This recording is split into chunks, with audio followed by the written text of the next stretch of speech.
Assalamualaikum warahmatullahi wabarakatuh. Apa kabar semuanya? Kembali lagi bersama saya Rizat Syihab Arsadat selaku pembawa acara di Ponera Podcast Administrasi Negara. Pada podcast kali ini, kebetulan saya tidak sendiri. Saya ditemani oleh beberapa rekan saya yang sekaligus menjadi narasumber pada acara podcast kita kali ini. Narasumber pertama kita yaitu ada saudara Reval Hakimul Rajulan, yang kedua ada saudara Muhammad Mulyadi, yang ketiga ada saudari Ajeng Hadiani, dan yang keempat ada saudari Selvia Liza. Pada podcast kali ini kita akan membahas mengenai model diagnosa organisasi. Lebih tepatnya, kita akan membahas mengenai salah satu model diagnosa organisasi yang dikenal dengan istilah High Performance Programming atau disingkat menjadi HPP. Di sini kita akan membahas mengenai model HPP secara lebih mendalam, secara lebih detail, dan semoga saja dapat memberikan wawasan serta pengetahuan baru bagi kita semua. Seperti yang sudah kita ketahui, di dalam model pengembangan organisasi terdapat yang namanya model diagnosa organisasi. Nah, menurut Anda, yang dimaksud dengan model diagnosa organisasi itu apa sih? Model organisasi adalah representasi dari sebuah organisasi yang membantu kita untuk memahami lebih jelas dan cepat apa yang kita amati dalam organisasi.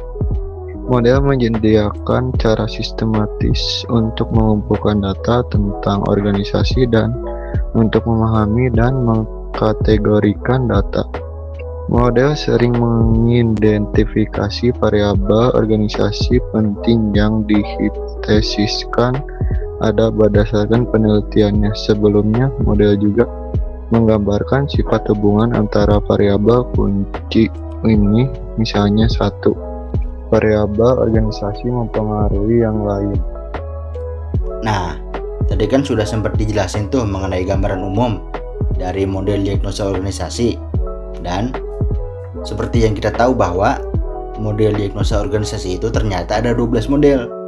Namun, pada podcast kita kali ini hanya akan membahas salah satu dari 12 model tersebut, yang dimana model yang akan kita jelaskan yaitu mengenai model yang dikemukakan oleh Nielsen dan Burns yang dikenal dengan istilah model High Performance Programming, atau jika diterjemahkan di dalam bahasa Indonesia dikenal dengan istilah model pemrograman kinerja tinggi. Jadi, menurut Anda nih, yang dimaksud dengan model High Performance Programming itu apaan sih? Performance programming atau kerangka pemrograman kinerja tinggi menurut Nielsen dan Burns merupakan salah satu model diagnosis organisasi yang menilai bahwa tingkat kinerja sebuah organisasi saat ini untuk merencanakan intervensi untuk mengubah organisasi menjadi sistem berkinerja tinggi. Mirip dengan analisis sistem Likert, Nielsen dan Burns menggambarkan 4 sistem organisasi yang kurang lebih efektif. Sistem atau frame seperti Nielsen dan Burns menyebutnya termasuk 1. The High Programming Organization Level 4, pemimpin di organisasi berkinerja tinggi diinvestasikan sepenuhnya untuk membudayakan anggota organisasi. Ada fokus yang sama pada keunggulan organisasi. Komunikasi di seluruh organisasi relatif tidak terbatas.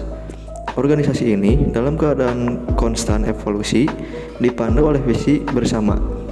Anggota organisasi sangat menghargai identitas mereka dengan organisasi dan kesempatan untuk aktualisasi diri yang sangat besar. Dan yang kedua, The Proactive Organization Level 3. Organisasi proaktif berfokus pada masa depan. Kepemimpinan telah menjadi fokus pada pengembangan tujuan bagi organisasi. Anggota memutuskan perhatian pada kualitas kontribusi mereka terhadap kesuksesan organisasi. Organisasi ini secara aktif terlibat dalam strategi perencanaan dan pengembangan. Dan yang ketiga, The Responsive Organization Level 2. Organisasi responsif lebih fungsional. telah mencapai beberapa kejelasan, tujuan, dan sasaran. Organisasi memiliki beberapa kemampuan untuk menyesuaikan diri dengan perubahan keadaan lingkungan. Pemimpin secara aktif melatih anggota ke arah tujuan organisasi, dan beberapa kohesi telah berkembang di antara tim kerja. Dan yang terakhir, keempat, the reactive organization level 1. Organisasi reaktif adalah orang yang sangat membutuhkan pembaruan. Organisasi ini tidak memiliki fokus bersama, dan manajemen disibukkan dengan menyalahkan perempuan terhadap hasil yang buruk. Anggota menghabiskan waktu yang tidak proporsional untuk menghindari konsekuensi yang tidak menyenangkan. Dan para pemimpin menghabiskan sehingga besar waktu mereka untuk menerapkan kebijakan yang seringkali kurang relevan dengan tujuan yang sama.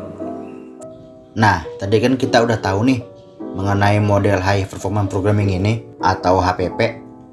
Lalu, bagaimana sih pengaruh model ini terhadap pelatihan dan juga terhadap kinerja karyawan serta kinerja organisasi di Kementerian Komunikasi dan Informatika atau Keminfo berdasarkan dari hasil analisis kalian?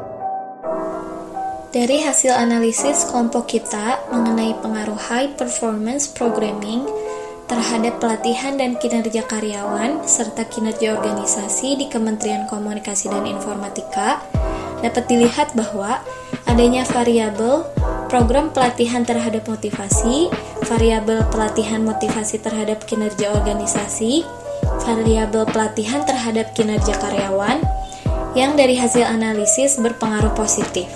Sedangkan variabel pelatihan motivasi terhadap kinerja karyawan hasil penelitiannya berpengaruh negatif karena motivasi tidak sepenuhnya berpengaruh terhadap kinerja karyawan. Motivasi hanya berperan sebagai pendorong karyawan agar bekerja lebih baik dan lebih giat dari sebelumnya. Apabila karyawan memiliki motivasi oleh pimpinan, maka karyawan akan merasa dihargai sehingga dapat mengerjakan pekerjaan lebih mudah. Maka dapat disimpulkan bahwa motivasi tidak berpengaruh terhadap kinerja karyawan. Kemudian, variabel selanjutnya adalah pelatihan terhadap kinerja organisasi menunjukkan hasil yang negatif juga. Karena kinerja organisasi dapat berjalan dengan maksimal, tidak hanya bergantung pada kualitas karyawannya yang berkualitas. Terdapat beberapa faktor yang menunjang perusahaan dalam pembangunan perusahaannya, dan salah satunya adalah pelatihan. Oleh karena itu, dapat dikatakan bahwa pelatihan hanya berperan sebagai salah satu faktor penting dalam peningkatan kinerja organisasi. Secara penelitian, pelatihan tidak berpengaruh secara langsung terhadap kinerja organisasi. Kinerja karyawan terhadap kinerja organisasi juga menghasilkan hasil yang negatif.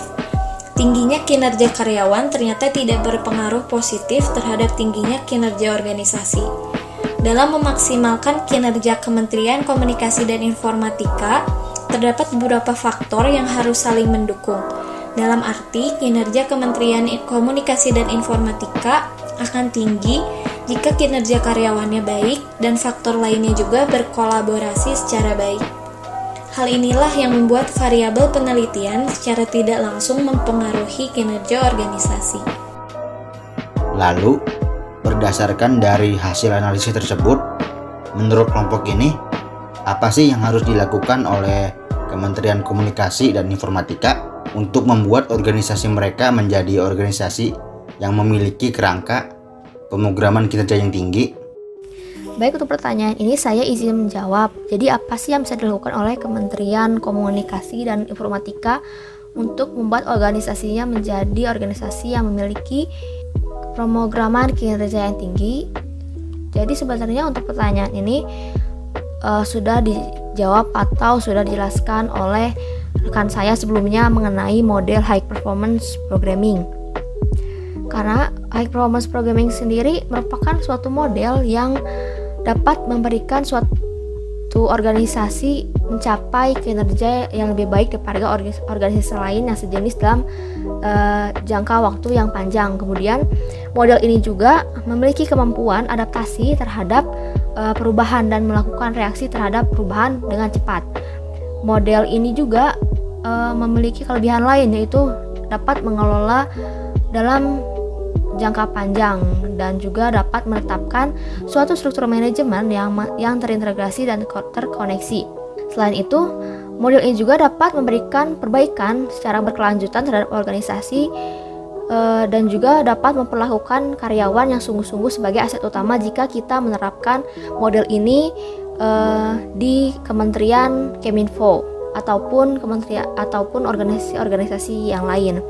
Dan untuk memaksimalkan model ini, kita dapat mempraktikkan 5 faktor atau karakteristik dari si model high performance programming ini agar dapat meningkatkan kualitas organisasi agar bisa berkinerja lebih tinggi.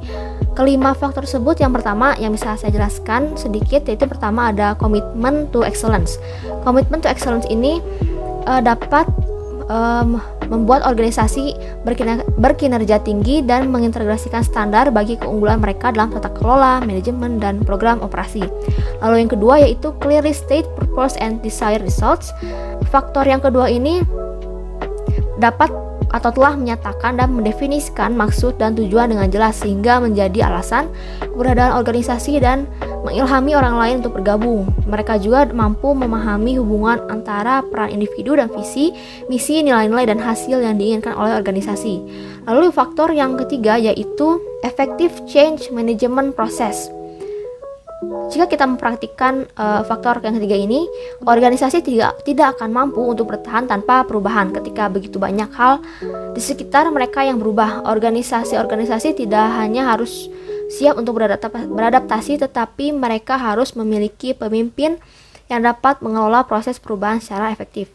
Lalu yang keempat, open multidirectional communication.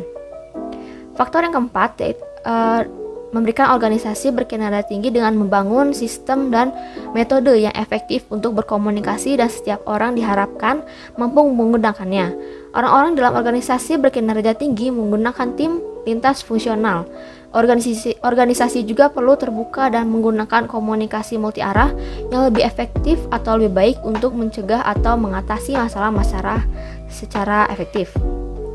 Dan faktor yang kelima yang bisa kita terapkan di organisasi Keminfo ini yaitu culture of continuous learning. Sebuah organisasi dengan menerapkan budaya untuk belajar secara terus-menerus akan menghasilkan hasil yang luar biasa. Dalam organisasi yang berkinerja tinggi, proses pembelajaran didorong terjadi di semua tingkatan organisasi dan melalui berbagai metode. Orang-orang di dalam organisasi berkinerja tinggi menilai kebutuhan belajar mereka dan menciptakan rencana pengembangan profesional. Mungkin jawaban saya untuk pertanyaan dari host semoga memuaskan dan juga bisa menjawab keseluruhan pertanyaan. Terima kasih. Tadi kan udah dijelasin tuh oleh beberapa narasumber kita pada podcast kali ini mengenai model High Performance Programming atau HPP, yang dimana dibahas dari definisinya, dari karakteristiknya hingga sampai ke contoh kasusnya yang menyangkut mengenai pengaruh model HPP ini terhadap kinerja organisasi serta terhadap kinerja karyawan di lembaga Keminfo. Nah, karena kita sudah sampai di penghujung acara, oleh karena itu, saya ingin memberikan sedikit kesimpulan saya mengenai model High Performance Programming ini atau HPP yang dapat dijadikan sebagai suatu prioritas bagi Keminfo untuk dapat dikatakan sebagai sebuah organisasi yang mampu mencapai kinerja yang tinggi adalah di mana Keminfo perlu menambahkan dan memberikan variasi di dalam pelatihan sesuai dengan minat masing-masing karyawannya. Nah, kayaknya udah cukup nih podcast kita pada hari ini mengenai model diagnosis organisasi, terutama terhadap model High Performance Programming. Semoga dapat menambah wawasan baru bagi kita semua, menambah pengetahuan baru mengenai model HPP ini. Dan saya juga ingin mengucapkan terima kasih kepada para narasumber yang telah menyempatkan waktunya untuk bergabung pada podcast kali ini. Akhir kata, wassalamualaikum warahmatullahi wabarakatuh.